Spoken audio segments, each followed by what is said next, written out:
Tommy's gonna taste the gin so that you don't have to. Let you save your money, yeah, that's what Tommy wants. Minimal dilution, cause we wanna taste the gins. But if the gins are bad, then we will throw them in the bin. Now let's hand it over to Tommy, who is gonna taste. He's gonna get all rowdy and shout up the place.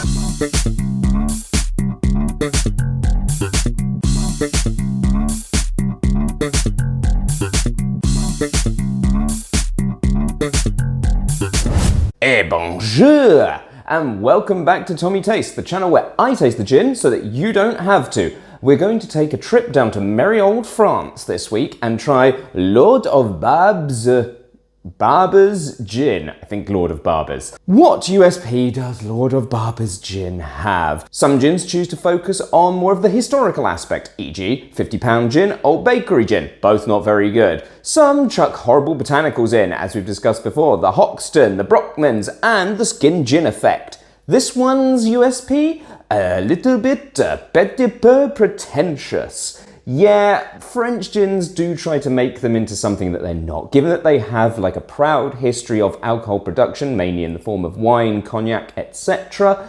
This one is trying to be something that maybe it isn't and be a bit more perfumey, starting with the bottle. It's a bottle that I quite like, I guess. I mean, they say that it's the perfect size to be carried in your trouser pocket. I mean, me, hello new jeans. Like the colour of it, but it says that its USP is to protect it from light. I mean, unless you're kind of holding this to the sun as some kind of sunblock, you really don't need to have this colour bottle to keep out the effects of UV radiation, so nonsense. And also, skulls. Aren't skulls just a little bit H&M t-shirt vibe, cliche tattoo parlour? I mean, I don't need this in my life. Lord of Barbès gin is mainly inspired by African botanicals. 9 botanicals in total, obviously the classic gin things, but then taking on board things like dry mango, guinea pepper, cardamom, and also the lead botanical in this, which is the baobab fruit, otherwise known as monkey bread. I have tried countless gins that have baobab fruit in them, such as Elephant Gin, Whitley Neal, which comes from South Africa as well, and now Lord of Barbès. And let me tell you, the baobab fruit monkey bread does not bring anything particularly unique to the gin itself. To be honest, if you're looking for me to be turned off of a gin, leading with baobab fruit as your main botanical is certainly a way to nose the living out of me. It claims that it has this tangy fruit flavour that balances out the acidity and is just all-round phenomenal. I think it's gonna be a little bit stupid. One of the things that does endear me to this gin, however, is this very high ABV there, you might be able to see, of 50%. But one of the things that confuses me, upon looking at Lord of Barbès, which we're now going to call Lob Gin's website, they sell it at 45%. So how I've come across this 50% bottle, I don't really know, and feel like I can't give a fair judgment of their gin, given that I don't know the actual percentage of it. 50% is certainly a great way to go, but 45? Sure, that's still great. I'm just not sure which gin I'm supposed to be trying and which one I'm supposed to be liking. Let's just taste. Je vais trouver un croissant, je suis enchanté. Où est la bibliothèque? Ici j'ai un Lord of Barbès gin. That's some great French for you there, definitely not Googled pre this review. Let's get our nose in there and have a bit of a whiff. Baguette.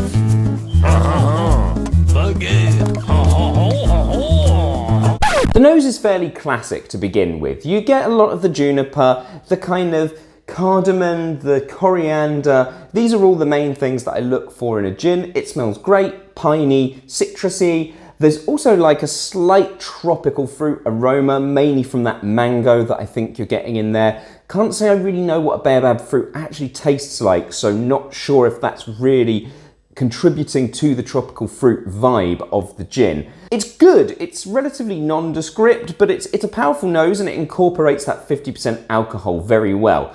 Now let's get round to the pretentious part of the website, which informs me that I'm supposed to be smelling... The nose opens with pronounced notes including lavender, acacia and honeysuckle. I can assure you, I get none of those notes. This is not a floral gin, nor do I get the hint of almond milk that it also suggests in this. Let's have a little taste.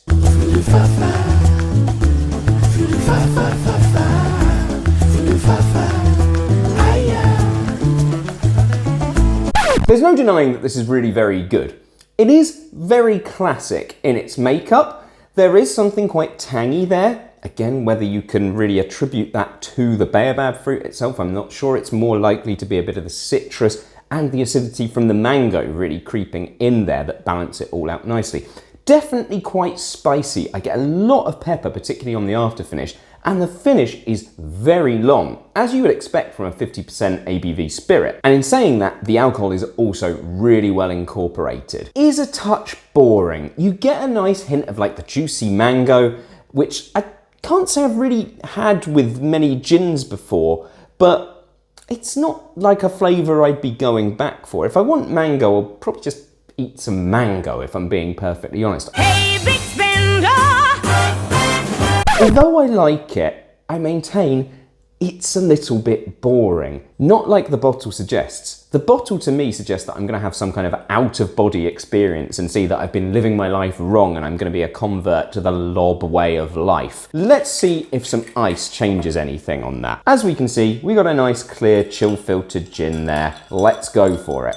Pamplemousse, ananas, jus d'orange, bœuf. The addition of ice to this gin is seriously problematic. There is nothing really good about it with the ice. The finish fades completely, the flavour just feels generic-y, and there's absolutely nothing about it. Nothing that denotes a f***ing skull and crossbones on your bottle once you start adding ice. And most people are going to drink this gin with the addition of ice and tonic water. So to lose every part of what made your gin somewhat unique, yet not uniquely shit, the moment that you add ice is a really, really upsetting thing. I'm guessing that the flavour of the gin has gone entirely now, but let's just whack a tiny splash of tonic in there and see if it revives anything whatsoever. Sacré bleu! Bonjour. Bonjour. Bonjour, mon petit bureau de chien. Ça va? Ça va, ça va? Ça va? Voilà la conversation dans le parc. I mean, that's like one of the shittest flavours I've ever had in my life. This is a pretty bottle that will f*** your jeans up if you choose to carry it in there. A bottle that will look good on a shelf, but just doesn't really do anything to dazzle beyond the fact that it thinks that the light is going to dazzle the gin so much that it's going to break up its incredibly unique flavour. This gin can be drunk neat. It's not amazing, but it can be drunk neat. It can't be drunk diluted. I don't even know how you'd make any cocktails out of this. It didn't even taste like gin. It remained clean throughout, but it just became more of a vodka than anything. There was no even noteworthy aspect that it was a gin. It does use a sustaining component, that being Angelica root. So whether they need to up the Angelica in order to keep all of the flavours together, or whether it's just a lack of juniper, but I don't believe so because it tastes classic. I don't know. It's just not good enough. This gin, I have to give it like a 5 out of 10. It's pretty poor, I have to say. And the price is really out of this world for this. You are looking at, for a 500 millilitre bottle, approximately 40 to 50 pounds. Right off. This is merde of the highest category. I can't bear this gin. Honestly, it's made me angry. Quelle surprise, I don't get any baobab fruit. Just f*** off. Oh, yeah, like and subscribe, girl. Like and subscribe. What?